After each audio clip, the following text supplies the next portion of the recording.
How to mute someone on Instagram. Hi everyone, I'm here to assist you today. Without any delay, let's jump right in. First, open Instagram on your device. Log into your account, then click on message icon at the top right corner of your screen, which will open the messages. Simply click on the person you want to mute.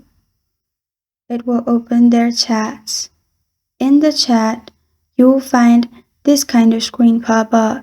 Then click on their name at the top, which will lead you to this kind of page. In here, click on mute at the top.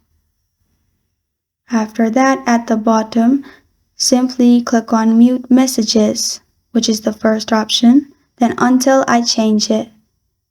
Again, click on mute calls and make sure it's until I change it, and everything will be muted of this person.